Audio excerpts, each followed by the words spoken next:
Hello साथीहरू, तपाईँहरू कस्तो हुनुहुन्छ? सन्चै हुनुहुन्छ? म पनि सन्चै छु। अनि म आएको चाहिँ 2 दिन भयो है साथीहरू। तर सिलगढी त पुरा गरम रहेछ नि, यति बिना गरम के अघि बिहान धोएको लुगा होला हो, भर्खर उठाएर लिएको, सुकी पनि हालेको छैन, यति बिना गरम छ क्या। दार्जिलिङ त पुरा जाडो थियो कि, नानीहरू त 2टा ब्ल्याङ्केट ओढेर सुत्यो कि, म त पुरा अस्पट लाग्थ्यो नि। यहाँ अब भत्त च्यादरबाट सुत्ने है, कस्तो अस्पट लाग्थ्यो जाडोले क्या, पानी पुरा परेको है। अन्त साथीहरू म चाहिँ के भन्छु भने नि, अब साथीहरूलाई पनि साथी हो भनेर चाहिँ कहिले पनि मनको कुरा त नभन्नुहोस् है तपाईँहरूले पनि, किनभने साथीहरू कहिले साथी हुँदैन, आफ्नो हुँदैन क्या।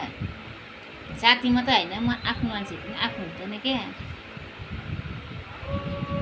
आफू भनेर मनको कुरा सबै सेयर गर्छौँ त, त्यही मान्छेले नै क्या निच्च दबाइरहेको, निच्च पारिरहेको, गिराइरहेको हुन्छ नि।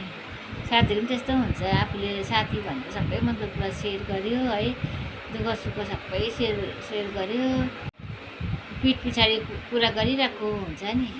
मान्छेहरू पनि कस्तो कस्तो हुन्छ यो संसारमा, लोभ अहङ्कार घमण्ड क्या परिपूर्ण भएको मान्छेहरू हुन्छ नि। के बिना घमण्ड हो है साथीहरू। म छक्कै पर्छु, कहिले मर्दैन भनेको जस्तै क्या। उनीहरूको बेहोराहरू ट्याक्कै मन पर्दैन, त्यस्तो खालको मान्छेहरूलाई चाहिँ हेर्नु मन पर्दैन। हुन्छ नि कोही मान्छेहरू है, उनीहरूलाई चाहिँ डर भर छैन है, भगवान्सँग पनि डराउनुपर्छ नि त। उनीहरू डर भर केही छैन। पैसा नहुने मान्छेलाई गरीब दुःखी मान्छेहरू त गन्ती नगर्ने खालको क्या, उनीहरूको घमण्ड हुन्छ नि। के बिना घमण्ड गरेको है, भगवान् त छ नि त। अन्त भगवान्ले त हेरिरहेको छ नि त। त्यस्तो खालको बेहोरा धनी मान्छेको मान्छे के घिनलाग्दो बेहोरा, घिनै लाग्दो बेहोरा हुन्छ नि। रावणलाई मार्यो अरे कि, तर जुन चिजले चाहिँ रावणलाई रावण बनायो नि, त्यो चिज त मार्नु सकेन अरे के। त्यो चिज चाहिँ अहिले पनि छ अरे मान्छेकोमा, उनीहरूको लोभ अहङ्कार घमण्ड, त्यही मार्नु सकेको छैन अरे क्या। त्यो चिजले त गर्दाखेरि संसारमा अहिले कस्तो लडाइँ झगडा भइरहेको छैन। घरि के भइरहेको अरे, कता के भइरहेको अरे, घरि एक्सिडेन्ट गरेर आगो लागेको, घरि के भइरहेको, त्यस्तो खालकेले चाहिँ अहिले त्यस्तो भइरहेछ क्या। मान्छेको सोचहरू कता त्यस्तो भइरहेछ।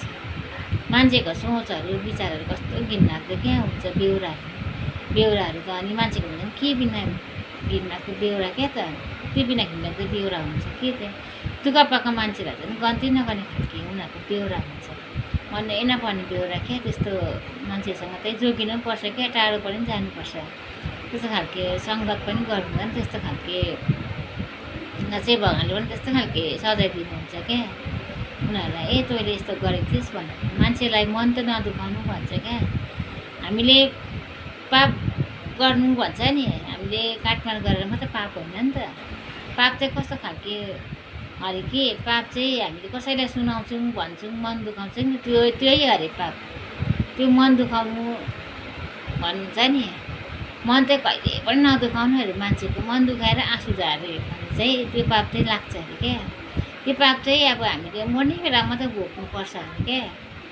कलिग हुन्छ नि, अहिले त कलिग भन्छ, अहिले के गरे नि यसमा त्यही सजाय दिइरहेको हुन्छ नि। तर त्यो सजाय चाहिँ पाइरहेको हुन्छ मान्छेले। एकछिन पाप गरेको चाहिँ याद हुँदैन हामीलाई कि त्यो पाप चाहिँ भोग्नुपर्छ मान्छेले क्या।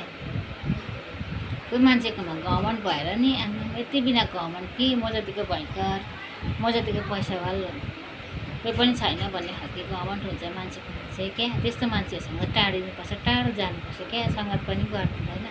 त्यस्तो मान्छेहरूसँग चाहिँ जिउनुपर्छ हामी, त्यस्तो खालको व्यवहार पनि गर्नु हुँदैन साथीहरू। ल म त्यही भन्नु आएको।